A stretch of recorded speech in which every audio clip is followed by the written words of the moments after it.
Hello and welcome to this episode of Oral History of Evidence-Based Medicine.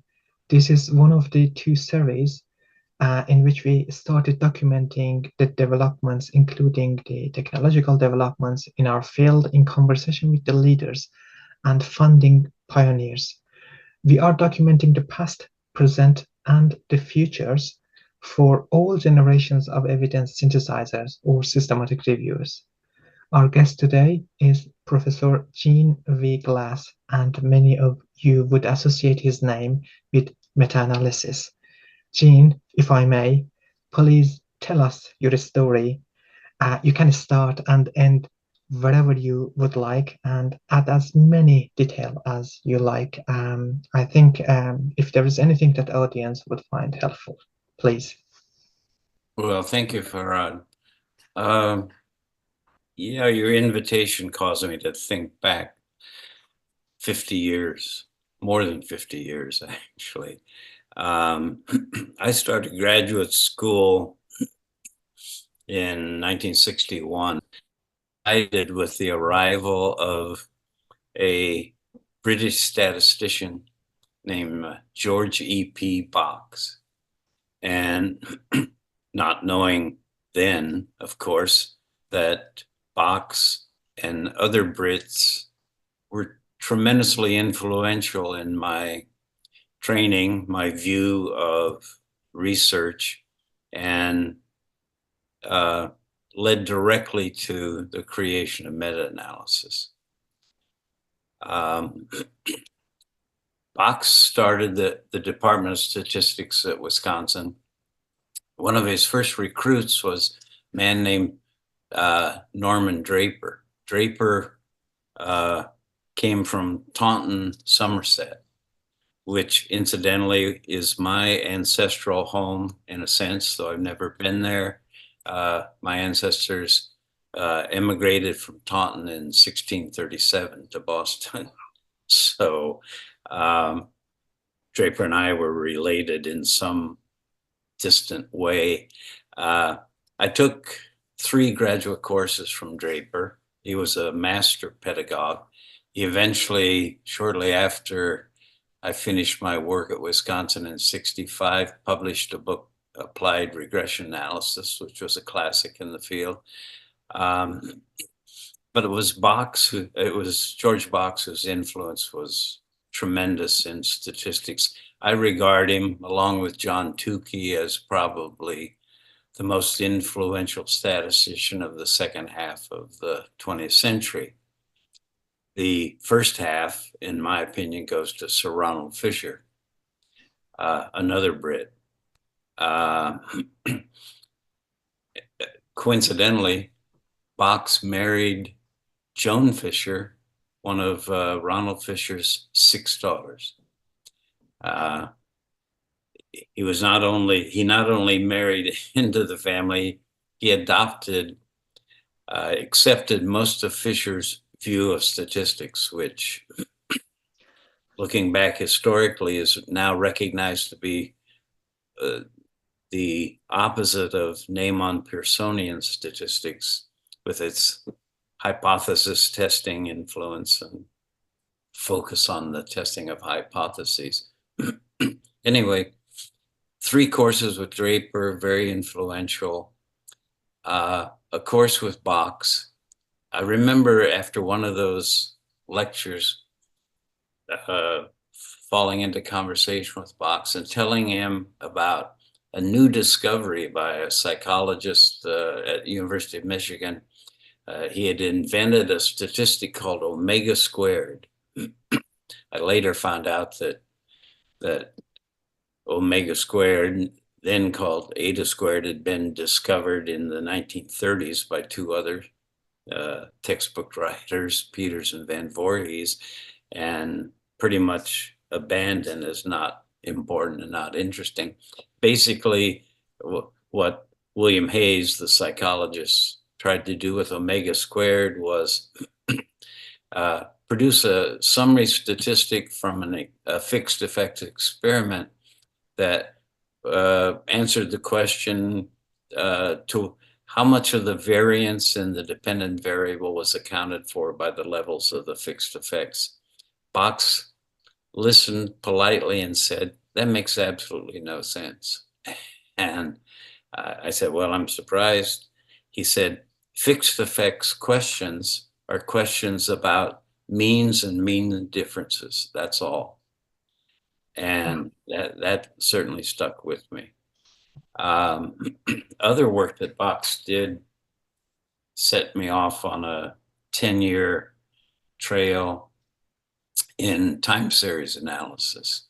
Box and Jenkins published the definitive work on time series analysis. And I was at the time working with Julian Stanley and Donald Campbell on quasi-experimentation, and was interested in the use of interrupted time series as answering experimental questions. That interest preoccupied me for several years until I published a book in '75, Time Series Experiments. An example would be in Connecticut, they lowered the speed limit in the 1950s, trying to save lives from auto accidents, and didn't save a single life. Some Brits intervened in the traffic fatality time series by setting up roadblocks around pubs on Friday and Saturday nights, and reduced the automobile deaths by almost a third. That was the topic.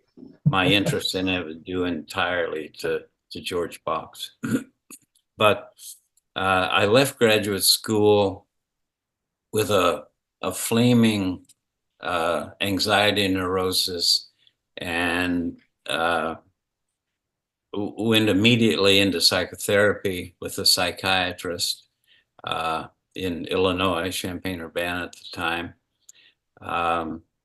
The therapy was weekly psychoanalytically informed psychotherapy. And I eventually was engaged in that therapy for about 8 years. Near the end of that string of therapy, I started reading the literature in psychotherapy. I had actually, at Wisconsin, not been in a statistics department. My minor for the PhD was in mathematical statistics. I was in a psychology department. And with my interest in psychotherapy, I started reading some of the literature, and I encountered a tendentious, flaming article by another Brit proving that all the work I had done on my own psychotherapy was a waste of time, because psychotherapy was useless. That it had no effect, no benefit whatsoever. This man's name was Hans Eysenck. Eysenck was born a German, emigrated to Britain in the mid-1930s, eventually took a PhD at one of the colleges in London. His field was personality psychology and what was called behavior therapy. Eysenck kind of made his fame by claiming and attempting to prove through his literature reviews that psychotherapy was completely useless. Was it evidence-based? Was it like an expert opinion?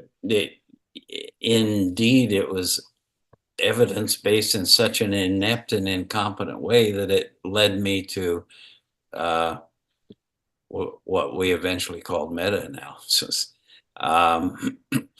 It was literature reviews, a long chapter in a couple of handbooks that looked at a dozen or 20 or so studies, and trying to compare psychotherapy, which was then largely Freudian or Rogerian, against what he called behavior therapy, and which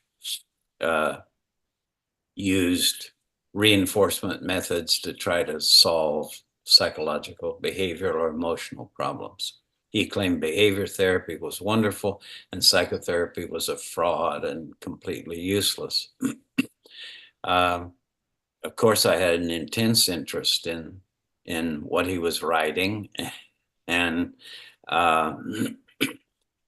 undertook to take a very close look at it. What I found was that he selected a dozen, 20 or so studies, half of them looking at, they would be therapy versus control type studies, looking at outcomes on behavior, feelings, life situations. So looking closely at Eysenck's work, I realized that he had done a most incomplete, scanty collection of a few studies trying to make his point. He relied totally on 0.05 significance levels for whether he accepted a study's results or not. He had shifting criteria, like one study being excluded because it used a Rorschach for a dependent variable, and another study included because it had a Rorschach dependent variable that favored his position. It was horrible, of course. And so I simply undertook to take a look at this body of experimental work, evaluations of psychotherapies, and see what it said. I certainly had a suspicion it was deeper, broader, and could be handled in better ways. Then in collaboration, again, with Mary Lee Smith, we undertook to collect all of the comparative studies, comparative experiments we could find on the efficacy of psychotherapy. We ended up with over 700. We went to dissertation literature. We went to all published literature we could find in any language. And it was an enormous corpus. Wow. And then following Box and Fisher, who focus not on p-values or levels of significance, but who focus on the estimation of effects, we set about to quantify what the difference was between treatment and control in all of these studies, and that produced an enormous body of data attached to each measure of effectiveness of therapy was a string of information about who did the study, when was the study done, was it published or unpublished. We found out interesting things, for example, like there's a rich body of experimental data in some fields like clinical psychology, clinical social work, that is never published because the dissertation is a requirement of the PhD. But these people are clinicians, so they do wonderful experiments, but as soon as they have their doctorate, they go off doing clinical work. They have no interest in publishing it. So the dissertation literature, for example, was very rich.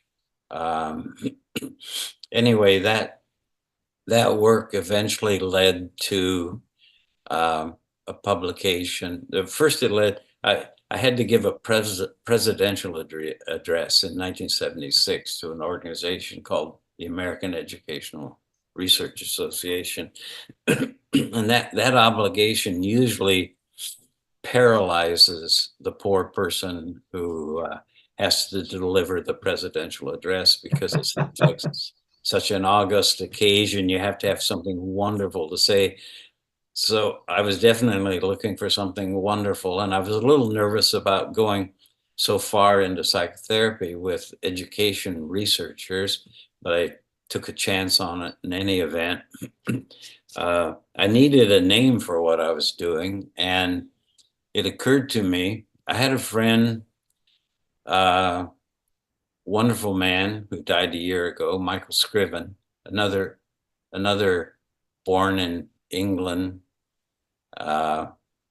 philosopher, researcher, raised in Australia, doctorate from Oxford in philosophy, came to the US and got immersed in the field of program evaluation and essentially built the whole discipline of program evaluation over a period of several decades.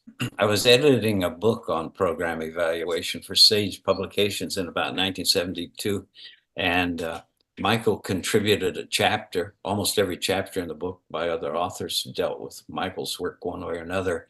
And in his chapter, he referred to what he called meta-evaluation, the evaluation of other evaluations. And I thought that made a lot of sense. And when I looked at what I was doing, I was analyzing other people's analyses. So I said, well, following Michael, that sounds like meta-analysis. And so that's what I entitled the speech I gave to the Organization of Education Researchers. It sort of caught on. I think it caught on because it has a grand ring to it. And so anyone doing one feels very grand for what they're engaged in. Other people like other names. I think a man named Slavin did about the same thing much later and called it best evidence analysis or best evidence synthesis or something like that. But the term meta-analysis has caught on, and it's apt, I suspect. So the presidential address got published in the American Psychologist in 1978, I believe. The speech was delivered in 76. The article published in 78, a book with Mary Lee Smith, myself, and a former graduate student who looked at drug treatment, was published by Johns Hopkins in 1980. The source most referenced and probably with greatest visibility was in the American Psychologist in 1978. Eysenck wrote a letter to the editor, and since Eysenck had been pretty severely criticized in some of this, and the conclusion of our meta-analysis was that behavior therapy and psychoanalytically based psychotherapy produced about the same effects. And of course, that was something he disliked severely. He wrote a letter to the editor of the American Psychologist and called the work mega silliness, which I thought was wonderful. Anyway, it seemed like a showdown between Eysenck and myself was inevitable. A colleague and acquaintance at University of Sheffield, David Shapiro, had contacted me and said that could he set up a debate between myself and Eysenck? And I said, yeah, certainly, if it was convenient. Well, I happened to be headed to Munich to the Max Planck for Psychiatry in about 1980 or 79. And Shapiro managed to get Eysenck to say yes, he would come to York for the British Psychological Society meetings, and that I was passing through at the time, and he would moderate a debate. I was there. York was beautiful. The meetings were convivial, and Eysenck didn't show up. So in a way, I felt he might have conceded. His career, I'm afraid, had some rough spots eventually. he had published work claiming that he had evidence that personality types had differential rates of susceptibility to cancer. And Personality. Okay.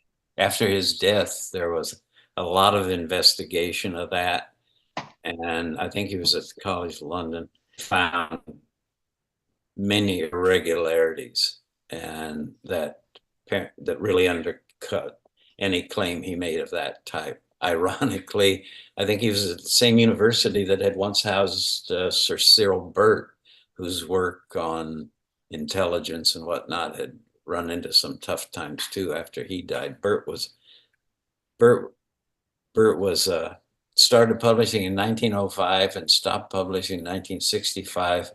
And I knew that from readings in graduate school, and that always, to me, held out a goal, a target. If I could publish 60 over a 60-year period, I would feel wonderful about it. I think my first referee publication was in 63. So I don't know, I can't do the math, but if I hold on, I might make 60, I suppose. Maybe I have. Fascinating story. And I mean, when it started, there was already an approach in place. The p-value was there, and the statistical significance. They were the king and queen. I mean, you had to hypothesis and you had to reject it or prove it. And how it survived that established, let's say, approach. And nowadays, actually, people are still using this approach. But alongside that, they are still valuing the meta-analysis as well, and the fixed effects, random effects. Now people are talking about that as well, and they have accepted that. So now we are having sort of two approaches in the statistical analysis. How did meta-analysis found its way into the literature, into the science? Yeah. The work being done in the 50s and 60s was greatly influenced by the approach of Jerzy Neyman and Egon Pearson. The Neyman-Pearsonian statistical approach was to state a hypothesis that might be nullified and to state an alternative hypothesis that would hold if the first hypothesis was proved to be false, to set a level of possible error, like the alpha level, to acknowledge the existence of another kind of error in the beta level. This so appealed, I think, to empirical researchers in a lot of fields that it became a dominant way of looking at research and reviewing research. And was the hypothesis to be nullified actually nullified at the 5% level or the 1% level or not? And I think what was so appealing was the words like the hypotheses that made people feel they were doing something extremely scientific and all of that. And what very few people realized was that there was another tradition of statistics by another Brit, Sir Ronald Fisher, that Fisher never accepted Neyman and Pearson's view of what statistical inference and an analysis was. He said it was what they were doing was irrelevant. Fisher's objective was to measure the effect and the strength of things. Fisher's background and applications were largely in agronomy. Most of his work was in experimental design. He did a little bit. One of his first big discoveries was sampling distribution of the correlation coefficient, which he solved by a brilliant transformation to a geometric concept, hyperbolic tangent concept, because he was so nearsighted that rather than fiddling with a lot of tiny algebraic equations, he tended to see a lot of problems in geometric forms and imagine them only. But Fisher didn't accept Neyman-Pearson view of things. He was interested in estimating the size of relationships or the size of effects and experiments. He acknowledged the probability of certain random things taking place, but what he was looking at was random assignment. He wasn't looking at random sampling. And this is very much a feature of meta-analysis, that the inferential questions are almost non-existent. He had things called operating characteristic curves that were like the power values of Neyman and Pearson. And again, his influence on George Box was tremendous. Box thought along the same lines, and it wasn't just because he married one of Fisher's daughters, I'm sure. He was convinced, as I was, that this is what statistics is about. That view of Fisher and Box, and the one I took from both of them as a student, was very much reinforced by the person whom I consider the other contender for most important statistician of the second half of the 20th century, is John Tukey of Princeton University. John and I were on a committee together for about 5 years that was involved in assessing educational achievement at a national level. We were flying back from a meeting in Cape Cod one day, and seatmates on the plane, and he had been reading some of the stuff that I had done on meta-analysis, and he said, what's the biggest problem you're having on meta-analysis? And I said, well, one of the problems is that you'll find a large body of studies, maybe 100, 200 studies, but 20 of them are done by the same person or the same lab. And I worry that's carrying too much influence in the body of work, and should that be weighted some way? Or he says, no, he says, just jackknife on investigator. In other words, just do repeated analyses by, in each analysis, throwing out one investigator, all of the studies done by one investigator. That produces what Tukey called a series of pseudo values. And from that series of pseudo values, their average and their variation, you can create a level of an interval of confidence around some aggregate effect that you might be working at. And this was Tukey. And another aspect of Tukey that is so important that I got directly from him and my work with him was exploratory data analysis.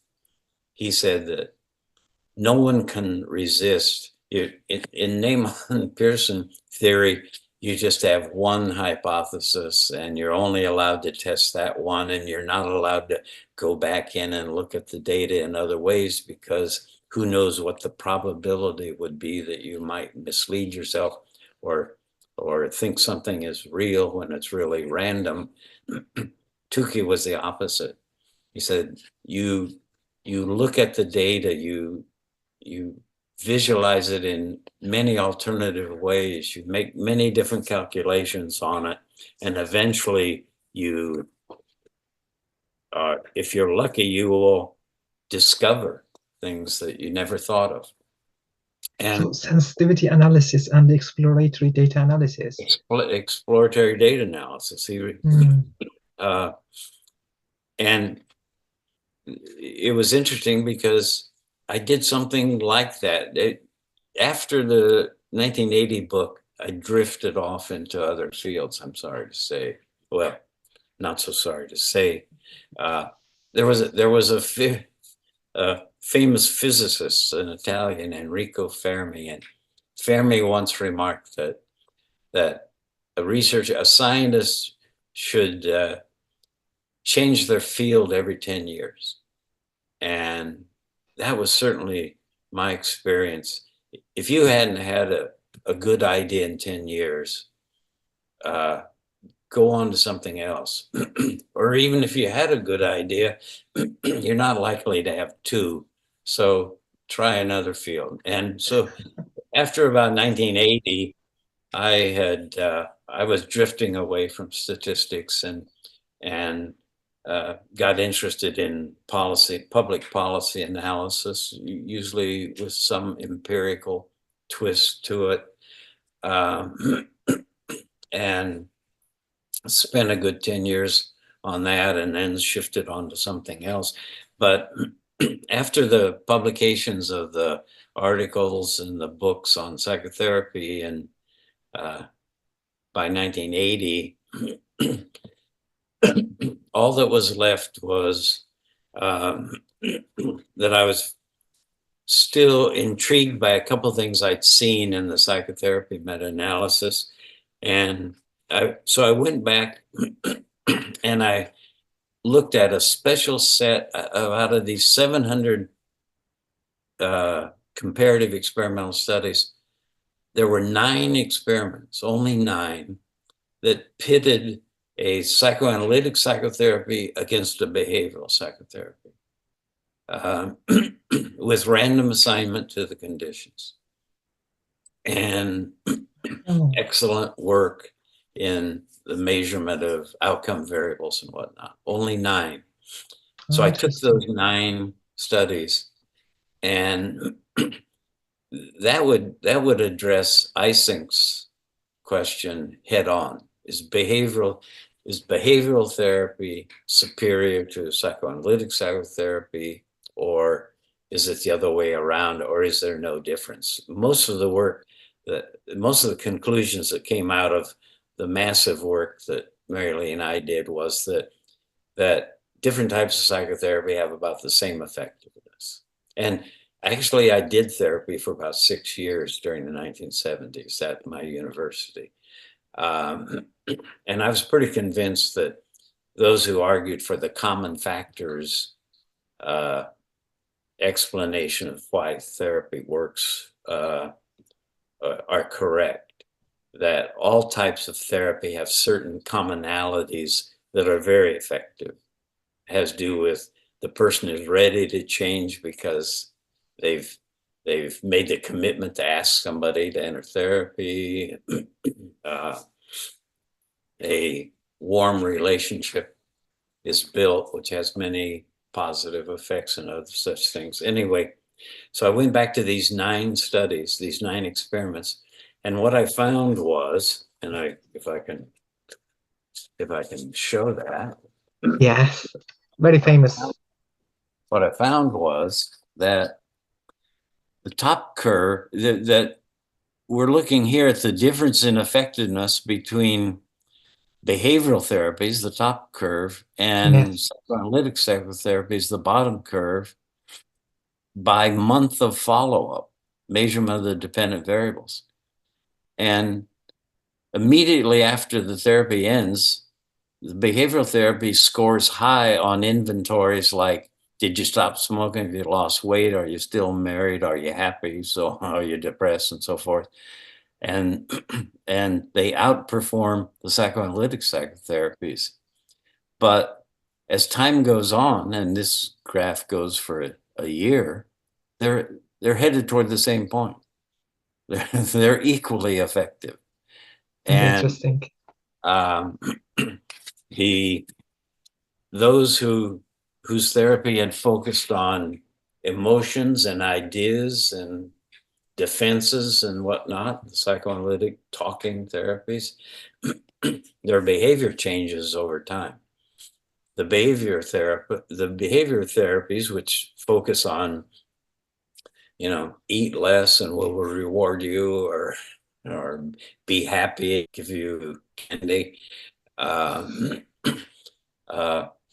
I think their changes in behavior that are relatively immediate end up changing their feelings and their emotions and their thoughts as well, and they all end up at about the same place. So, in a way, it's an interesting conclusion. It probably also questions why I spent $50,000 on psychoanalysis eventually. But back to the important point. There's Tukey. There's Tukey exploring the data, looking at the data, turning it around, and from various angles, sifting through it to see if you can discover something that's been hidden in there. Nothing could be more against Neyman-Pearson, and nothing, to my mind, could be more productive of discovering and learning what data show. So would you say that actually Pearson was the one who did sort of the first meta-analysis, but you coined Well, the that's term his father. That's Egon's father, Karl Pearson, and we're dealing entirely with Brits here. Of course, I suppose some people, when they look at meta-analysis, think, well, that's a US kind of thing, that the guy who thought of that name, is over there. As I look back, every important influence in my training and the decisions I made along the way stem back to Britain in one form or another. Karl Pearson was a biologist, statistician. He invented the correlation coefficient, of course, or maybe Spearman did. I'm not certain. But his son Egon was the statistician who collaborated with Jerzy Neyman and set out the whole approach of type 1 error, type 2 error, the null hypothesis, and the alpha level and the beta level. And it was Egon who, at one point, what you had was a dilemma, a recognized dilemma that Egon was attacking, and I think probably in the 1930s, where you had one study that was significant at the 0.12 level, and another that was significant at the 0.06 level, and another at the 0.08 level. And surely you have this suspicion that, my gosh, they all came close, but they didn't come close enough to 0.05 to reject the null hypothesis.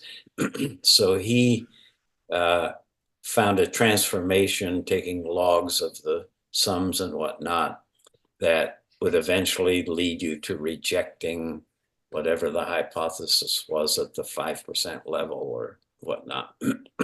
All of this is so irrelevant to me. I just don't feel any inferential questions being important in these meta-analyses. They involve so many persons, so many subjects, so many studies, that inferential questions are simply beside the point. And when you look at any of them and how they're done, they've never involved random sampling of anything. What they have involved in experimental studies is random assignment. And where did random assignment come from? It came from Ronald Fisher. So again, Fisher prevails. Fisher knew what research was really about. And Fisher, Box, thank goodness for them.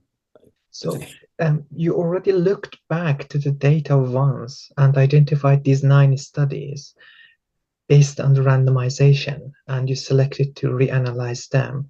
How about the placebo control or blindness?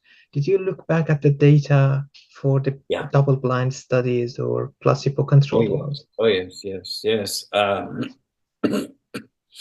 Right.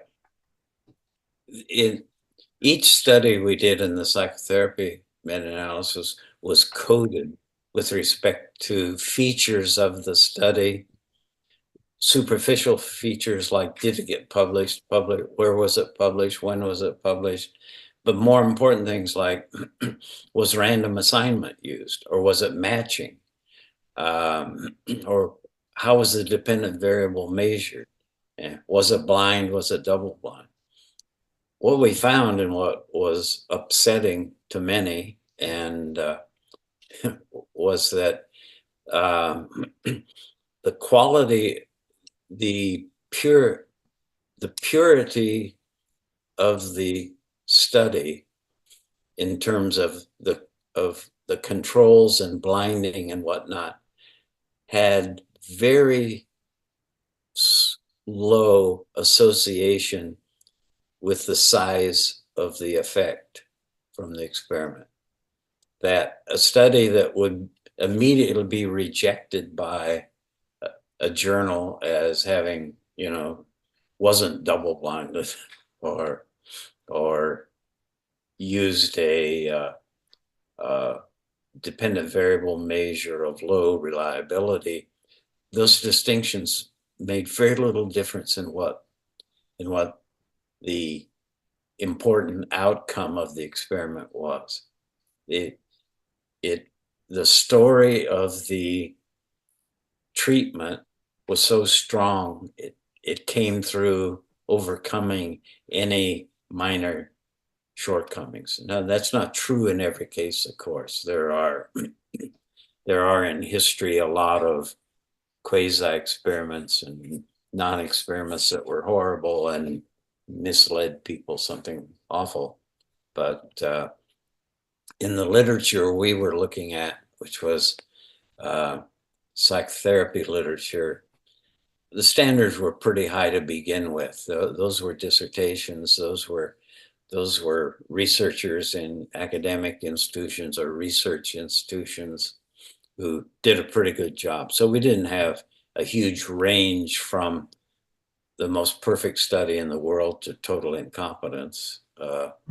Most of the stuff was fairly decently done. So those considerations weren't that important. We did look at placebo studies, and placebos had a nice effect. Overall, for psychotherapy of any type, you get about a 3/4 standard deviation bump on the dependent variable versus an untreated control or waitlisted control. If it had a placebo group, you could get 1/4, sometimes even 1/2 of a standard deviation bump on that as well. It would be pretty hard to have a placebo group that didn't have some sense that they were involved in something that was going on, and they might go off on their own and do some studying or changes in behavior. So the first meta-analysis that you conducted, was it fixed effect one or was it random effects? And how this distinction started to emerge in the literature, that we have 2 types? I don't even understand the distinction. It doesn't make any sense to me. It takes me back to George Box. And there's a design of data that alleges to have random effects and relate that random effects factor to the dependent variable. And the analysis leads to another invention of Sir Ronald Fisher's, the intra-class correlation. I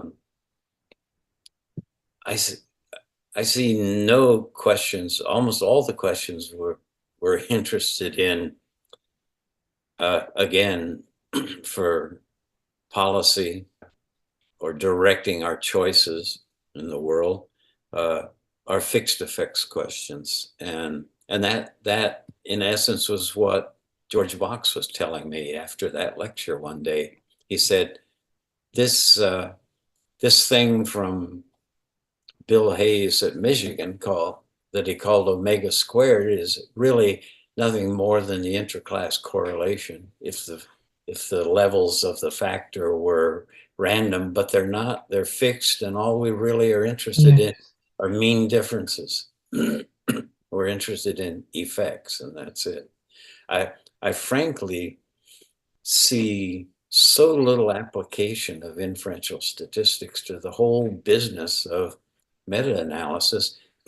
We actually, we did do something close to that in the final chapter of the book Benefits of Psychotherapy that Mary Lee, myself, and Tom Miller did.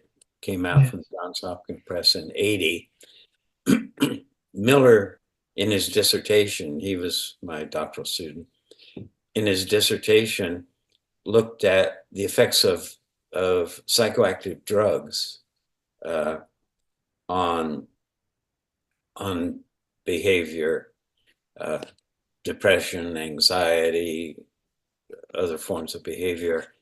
And he found in certain areas with a certain drug, there were so many clinical trials, there might have been 70 of them, that he randomly sampled like 30 and felt confident that those 30 studies would reflect on the larger corpus of studies, just trying to keep the amount of work doable. That's the only time I ever encountered anything I'd call an inferential problem in all of meta-analysis. I mean, what's the inference to a population of persons that wasn't sampled in the first place? And if you put all the people together in your analysis, you've got 11,000 people anyway. I mean, no one who sets up a clinical trial randomly samples people from some defined population that they want to make an inference to. What they do is they find a convenient group of persons and randomly assign them to the different treatments. This is Ronald Fisher, and this is fixed effects again. So I don't get very far down the road with this distinction between random and fixed effects. Oh God, I'm gonna be in trouble for this interview. I've done meta-analysis, and now I'm thinking that they're published. Now I'm thinking that should I actually go back and correct them? But that is another thing, because now. Well, I don't want to mislead you. I've been away from this field for a long, long time, and there are people who are, and we know them, Larry Hedges, of course, and Harris Cooper, and they're persons to consult on these things for sure. Yes, I would consider that. But there is a practical question that some of my students ask. Should anyone actually do the meta-analysis manually without using any software program for the first time? And how did you do it? Did you use any software programs or computer to do the meta-analysis, or did you do everything manually? What is your advice for the students? Could have easily done manually, except with 700 experimental studies produce a few thousand measures of effect. And so we did use a computer, of course, back in the days when they were mainframes. We didn't have personal computers. Oh, incidentally, as an aside, we were contacted in the early 80s by a psychologist at University of Michigan, Robin Dawes, I believe his name was, Dawes. And he said, would you give me your data and I want to reanalyze it and see if I come to the same conclusion?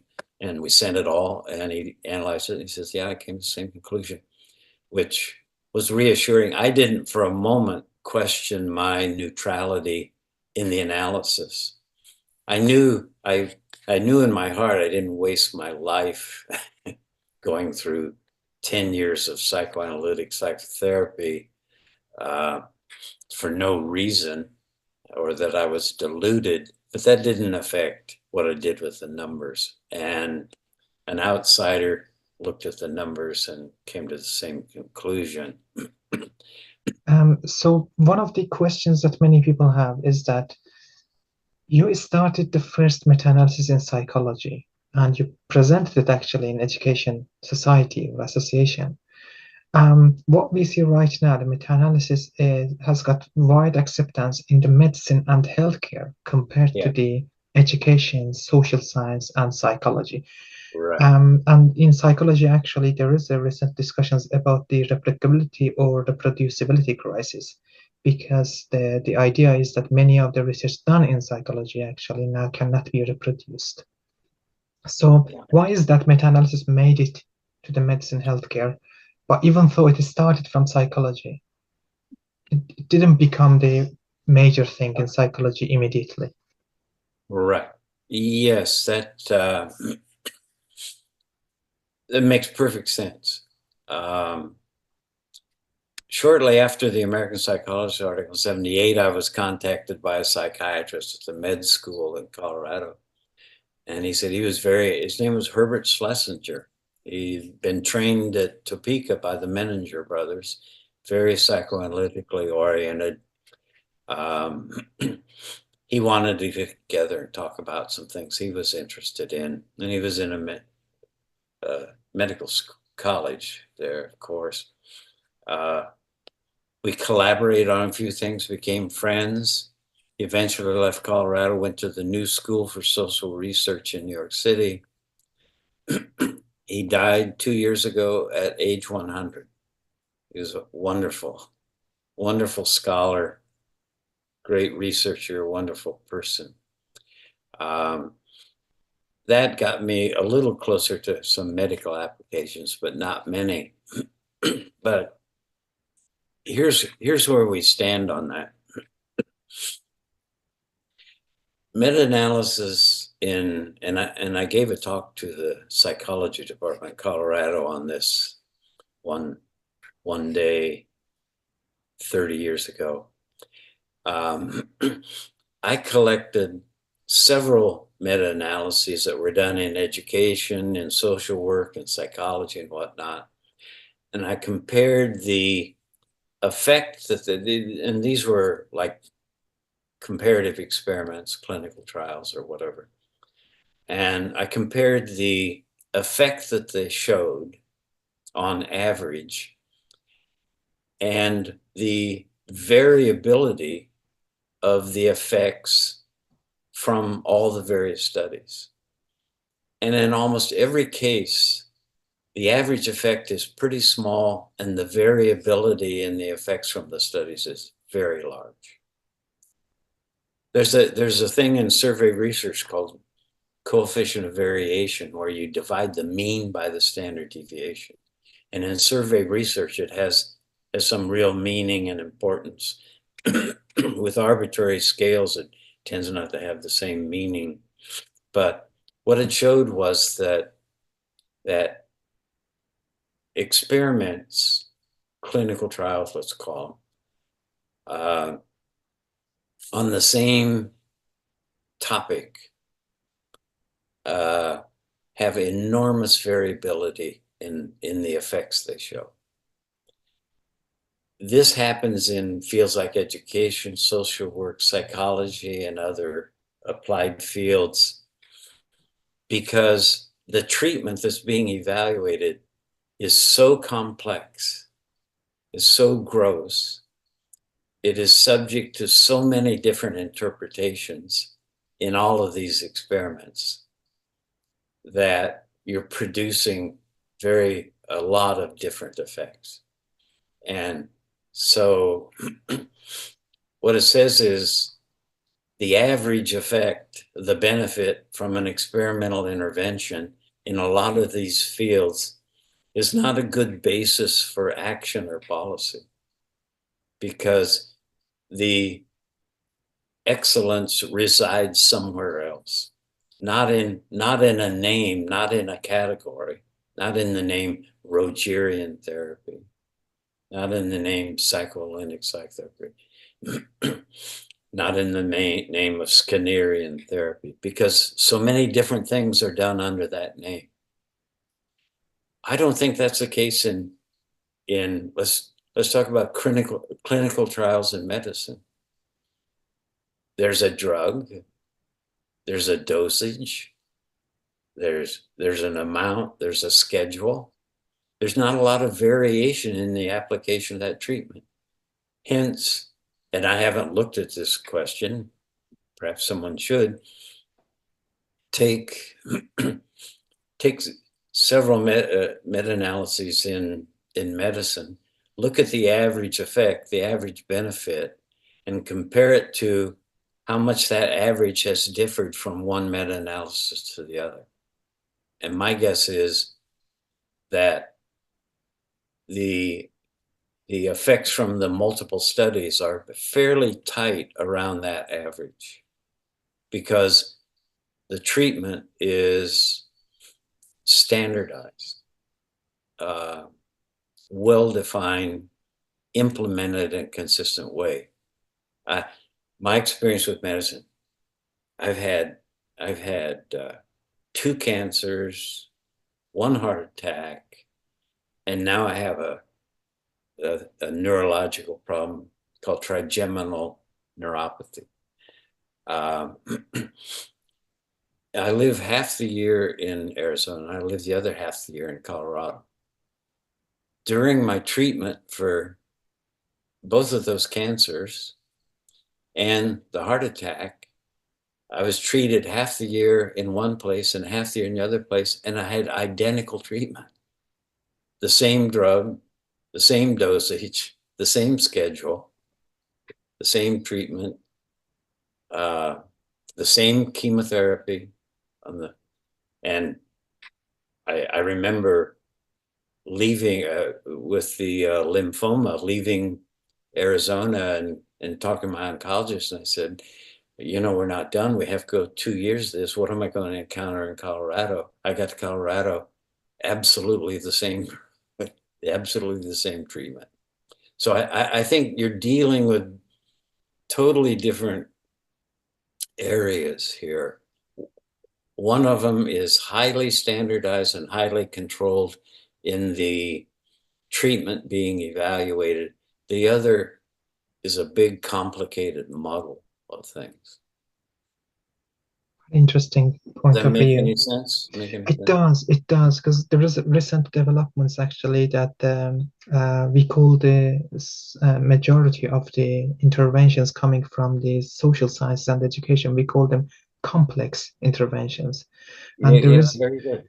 And Exactly. there is analysis that is called component analysis. So when people are comparing the effectiveness, they look at the components of this intervention, because psychotherapy, for example, involves supporting family therapy, the context, the therapist, therapeutic alliance. So all of these components come together. Even education is part of the therapy. So people try to find a way to analyze them. It's fairly recent developments. Very good. That just captures precisely what I was fumbling with. Completely. If you knew all this before, I think you could have pushed these developments 10 years before. So we could have started earlier rather than. I'm afraid it was 10 years on meta-analysis and then something else. Larry Hedges named one type of effect size estimator G after you. Yes. Did he ask your permission, or was it sort of crediting and respecting you? No, it just showed up. We hadn't talked about it. We've had very little interaction. Actually, it was a couple years after the 1976 presidential address that I was at another meeting of education researchers, and Ingram Molken came, asked to meet for coffee, and came with this young graduate student of his. It turned out to be Larry Hedges, and said that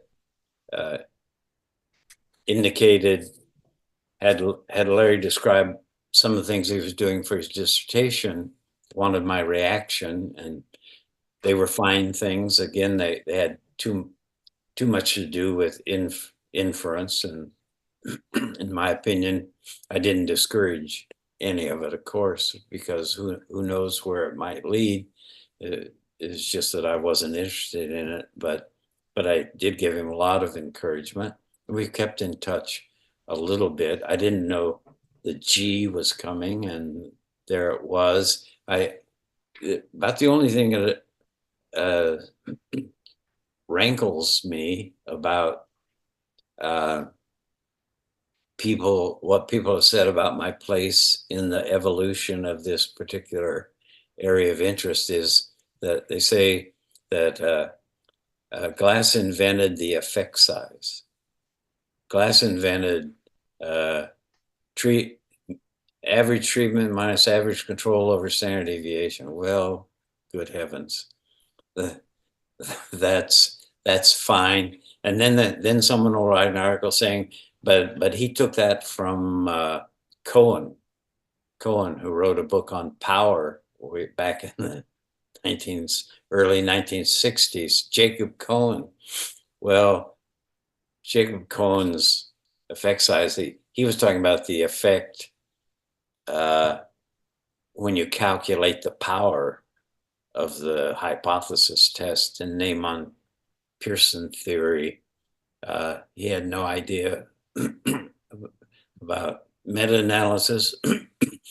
And I've done meta-analyses on correlation coefficients, on proportions, on all kinds of things. It's the only thing I would regret would to be remembered as the person who divided the mean difference by the standard deviation. So, good catch on that. And what was the role that Murray and Thomas Miller played in the first meta-analysis and the follow-up ones that you did? Because it vividly is obvious that she is the first author. Yes, yes. Oh, I had no problem with that. We married in about 1974, and as my second marriage, I'm on my third at the moment. She has a PhD in counseling psychology, and the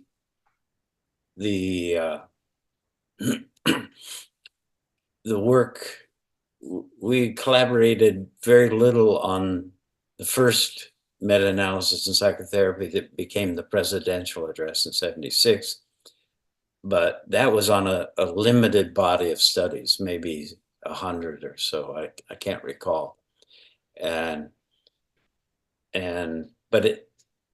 that analysis got such a reaction that we decided we need to expand this. We need to go much bigger.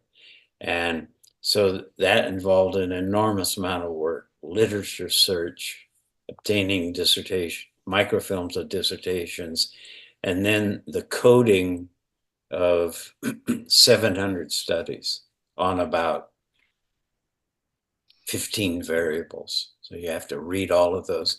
And Mary Lee did that work. I was involved in the design, and I did the analysis and most of the writing. But I felt her effort over several years needed a lot of credit, and I had no problem putting her as first author. And Miller, again, was a doctoral student and who did his dissertation under my direction on drug therapies. And we included that dissertation in the book that came out in 1980. He didn't continue in either of those fields, meta-analysis or drug treatment, and actually made a great career out of survey research. And How long? Mary Lee, as a matter of fact, after 80, changed fields completely and went into qualitative research. Yes, both of them important fields from their own. How long did it take for Thomas to finally beat you at tennis? Took a long It took a long while. Yeah, he was very proud of it. It happened, I don't know, 5 years or so ago. I have my ranking here actually. This is last year, ranked 25th in the 80 doubles. So Wow, well done. You are when a he's ranked tenniser. I didn't know that. yeah, well, it's another type A obsession. Type A's can get things done. I suspect you have a little bit of it yourself. And I mean, I was into poetry, and I've got poetry awards, but it's Persian poetry, so I don't think it has any use in England. I see. Right, right. Well, so yeah, getting back to the topic, what would you think that is the limitations and downside of meta-analysis? Some people say that actually meta-analysis exaggerates the existing effect, and it should not be done for the study if we've got studies with small sample sizes or studies that are too diverse in one of the components of PICO, population, intervention, comparison, or the outcome. So there are lots of things coming, but are there any circumstances that you think we should not conduct meta-analysis, or when we conduct it, when we are interpreting the results, we should be very cautious? Well, some claim that you can base policy simply on the result of a single meta-analysis, and I think that that oversimplifies policy greatly and sweeps a lot of problems under the rug. Relevant to that is a email I got from Google this morning in my inbox, and it was basically Google sends me every day references to articles that reference some of my work in meta-analysis and other fields. But this was alerting me to a brand new book from Routledge, and the first author is Nancy Cartwright, a philosopher of science who I think is American, has an appointment in San Diego, but also at Durham University. And I think I've read her work years ago in analysis of causality. But this book is called The Handbook of Philosophy of Disagreement, the Routledge Handbook of Philosophy of Disagreement, which struck me as quite odd. And what she said was that, let's see, I have it here somewhere. I don't know if I can pull it up, sorry. I'll take a look. what she claims in the abstract is that evidence-based policy is a popular research paradigm in the applied social sciences and within government agencies. And then she goes on to argue that it's just not any good. It's you can't rely on these compilations of studies by the evidence-based people. What was very significant in that abstract, and you might have noticed too, was that it didn't mention medicine, did it? She said the social sciences and evidence-based practices from the social sciences and government agencies. Well, that aligns with my feeling too, that the meta-analyses we've seen in education and social work and a lot of psychology and whatnot, again, the practice being evaluated is too complex, is too lumpy. The result is not a sound basis for basing a policy. But so Dr. Cartwright, take a look at evidence-based medicine and see what you have to say. Maybe that's something for your group to take a look at. I think there is enough evidence that meta-analysis have saved so many lives that now has been accepted because of that effect that people have seen, because we really couldn't get enough money to do large studies. We have to actually do meta-analysis in many cases. And that's why, I mean, there are criticism as well, because what we get is the average. Just because meta-analysis shows that there was positive effect doesn't mean it's going to work on 100% of patients, because people are different pharmacogenetics. I mean, they take the medicine and then they go to the pub and have a drink or get a full fat steak, and then that doesn't work because of that. We couldn't say that, I mean, it's going to work. So some people say that personalized medicine is the future, but we don't have enough resources for that yet, but we are progressing toward more personalized medicine. But yeah, I think it is now so strong that the level of evidence that we've got about the impact of findings from meta-analysis on people's life, that now it is undeniable. So it is, I mean, I don't think you would have expected this much effect in medicine when you did the first meta-analysis, but it is here, and it is here to stay for a very long time. Yeah, I was quite at the earliest stages quite enthusiastic about what it might do for these fields, the kinds of fields that Cartwright is questioning, and the field that I was working in at the time in education and psychology. And but I'm in quite a different place today, again, somewhat removed from all of the action, but I think meta-analysis has had quite an effect in medicine. I've seen many doctors in the last few years, and occasionally I'll toss in something about my involvement with meta-analysis, hoping that I'll get special attention, get some special attention perhaps. And I haven't encountered one of them who is not familiar with the concept and the practice. Apparently in medical school, in most places now, they're required to look into it. Yes, it's now, I think even undergraduate students in universities here, in the medical students in the UK, they have evidence-based medicine or evidence synthesis, or there is at least reference to meta-analysis and systematic review as part of their research methods module. So it is well established. I have one more question, which is keeps people awake at night, and that is that many people think that statistics is more a definitive and hard science.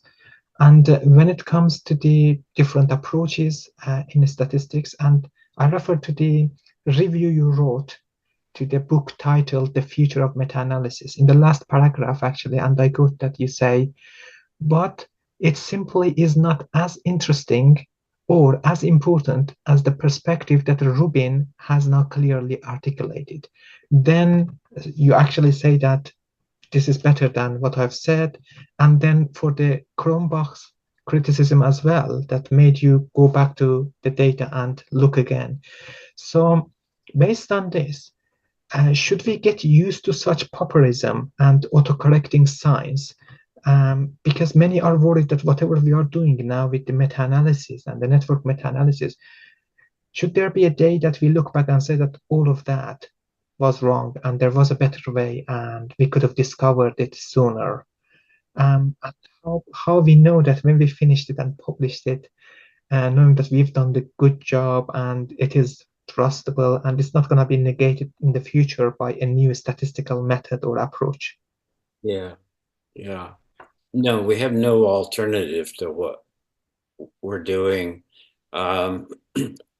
Rubin's comment, I had felt the same way for some time. I was very happy to be able to reference a distinguished statistician at Harvard when he came out in the same vein, saying we really need repositories of all the raw data because there are too many questions unanswered in the published form of research, and the raw data should be archived and available for reanalysis. I had heard that there was such a movement. I don't know if it succeeded, but that some of the US government agencies who were supporting clinical research required that the data be turned to them for archiving. My guess is that effort is at, if it still exists, is at some very primitive level. Cronbach's comment, I think, was quite right when he implied, and he and I were friends, good friends. In fact, on one of my trips to England, he was spending a semester at the London School of Economics and had bought a Mercedes in Germany and had it shipped over to London, and took my wife and me to the Cotswolds in his new car for lunch. So we were good friends, but he said that I was too willing to accept or be a member of the Flat Earth Society, by which he meant the No Interaction Society.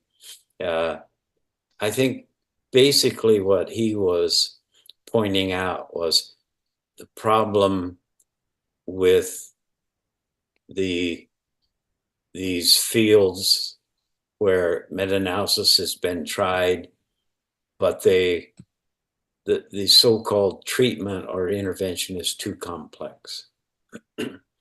that meta-analysis slides over too many important distinctions and interactions in its journey to find one simple overall answer. That works in a few places, in a few small places. It doesn't work in the big places. Are private schools better than public schools, and areas like that? It all depends on a host of things. Very interesting. And just easing off toward the end of interview. So these questions are going to be much less time consuming and energy intensive, let's say. So one is that, are there any stories from your career that is related to this conversation and the audience may find interesting, that you haven't shared before, but you thought that this time I'm going to talk about this? Well, before I went public in a big way with the first meta-analysis on psychotherapy, I tried it out in a few safe locations. to make certain that I wasn't absolutely crazy in what I was doing. One of those locations was in Tampa at a group called the May 12th Evaluation Group. It was a group of people led by Scriven primarily, interested in evaluation. Cronbach was there, and I presented the preliminary results from the psychotherapy meta-analysis and hoping to get a reaction. If anybody could shoot it down, it would be Lee. And he listened and said, well, maybe there's something there. I took a lot from that. And then shortly after that, I went to a meeting of the Psychotherapy Research Society that was meeting in San Diego, and presented the results as a paper and to a group of about 30 or so researchers in psychotherapy, and got a pretty good reaction. So I felt it was worthwhile to go forward. So that was reassuring that what you are doing is not mega silliness or sorcery. Exactly. Right. Yeah, it's a very actually good lesson to know that we actually need support from our peers sometimes. It has sort of a peer review, just saying that, yeah. Yes. Well, when it's so different, it seemed like a real risk. Because everybody's first reaction is, you can't do that, you can't say those things because they're not the same. You can't compare those two studies. You can't average those two studies because they're not the same. And then it turns out that the whole concept of the same is fraught with all kinds of logical difficulties. Yes, I mean, I can imagine, but the idea of the sensitivity analysis was the lifesaver. I think it saved meta-analysis, because if something looks very different, why don't we just exclude it from analysis to see what happens and why it is different? I mean, we have to do it almost every time that we run a meta-analysis of 10, 20 studies. There's always a few outliers. Right. The meta-analysis is a whole, it's the study of difference is what it is. I mean, Yes. If two studies are the same, there's no point in having two studies. There's no point in even looking at the other. Oh, now there is that people publish papers and do studies to get promotions. So now that is the point of doing many studies, even though they may not be required. Right. But coming out of the meta-analysis conversation, we have a leadership crisis in our field: evidence synthesis, meta-analysis, systematic review. Usually we have great people who are around, and then they suddenly retire or leave, and then their team just disappear. So there is one of the problems that we have in this field, and I have a couple of questions actually about that. Did you consider mentoring or tutoring someone to follow your path, or become a statistician and create new methods? Or you thought that it is not necessary? That is the first part. The second part is, do you have any leadership lessons to share with the younger generation? So this is the TikTok generation. This is the generation that does not read books. They watch 2-minute videos. They want to achieve everything within a year. So when they are in primary school, they are thinking of Harvard and becoming a professor and discovering and getting a Nobel in a year, not longer, because that's too long. So for this generation, do you have any leadership lessons? So that's a two-part question. I mentored many doctoral students over a long period. None in meta-analysis. I mean, few of my doctors might have gone off and done a meta-analysis.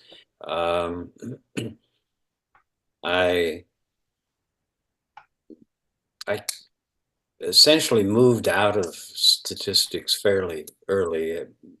After 1975, I had given up reading the literature or writing the literature. The book I published on time series experiments in 75 was kind of a end point for original work. I'm not sure I've had many doctoral students. I don't know how many of them I've influenced. I moved fairly quickly into policy analysis.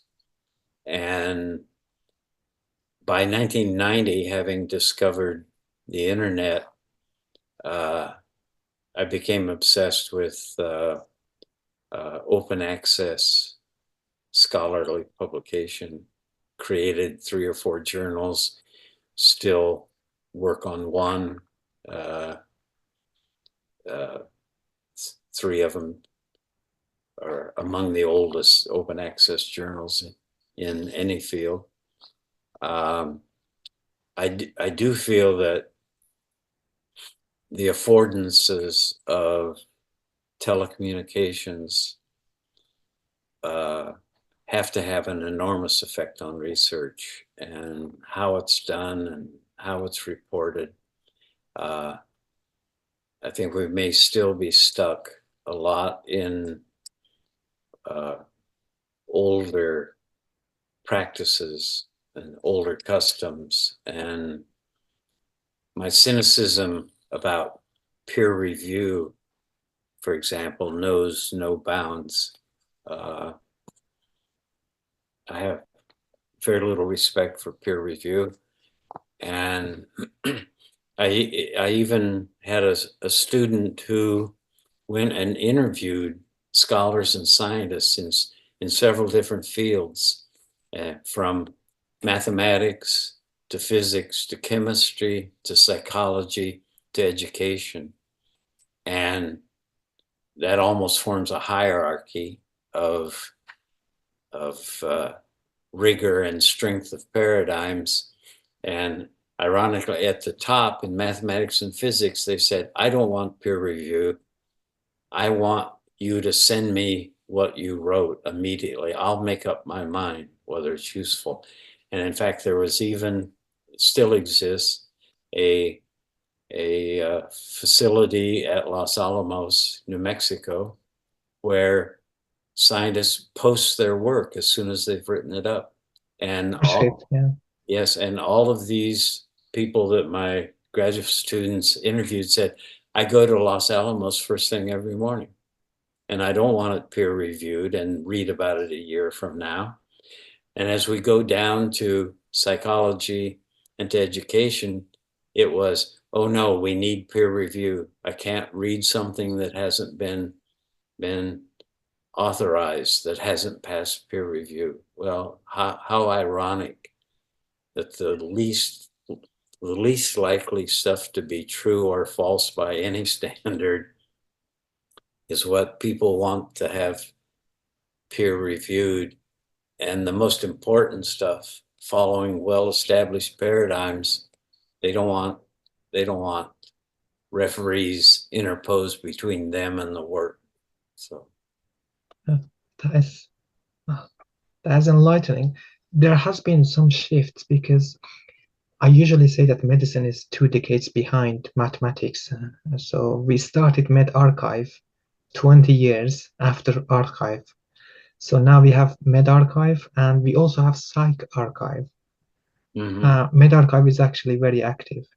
We have a few others as well. But the thing is that it is now becoming more and more, the preprint servers are becoming more and more popular. And many journals even accept papers that have already been posted on preprints. So there is a shift coming. Yeah, it is getting better. It is just that it's very slow. I mean, sharing data that you mentioned, it has been conversational since I entered the university 20 years ago. There has been discussion about sharing the data, but people feel possessive And there is also something else, that they are worried that if they share their data and they've done their analysis wrong, someone may find out and they have to retract their paper, and then that would be a scandal for their career. That's Yes, why. or they feel they can squeeze another publication out of those numbers, they don't want to share them, and what a shame. Yeah, Yeah. right. Yeah. But they were very actually enlightening, what you mentioned. I've really enjoyed visiting with you. Thank you very much for making time. And Jean, you have been very generous with your time and knowledge, and sharing great details and part of the history that nobody knew about it, including Thomas beating you at tennis after a very long time. And on behalf of evidence synthesis community, I would like to thank you sincerely and wish you all the best. We hope to speak to you again, because there might be a live event in the future. But until then, thank you and goodbye. You're welcome. Thanks so much.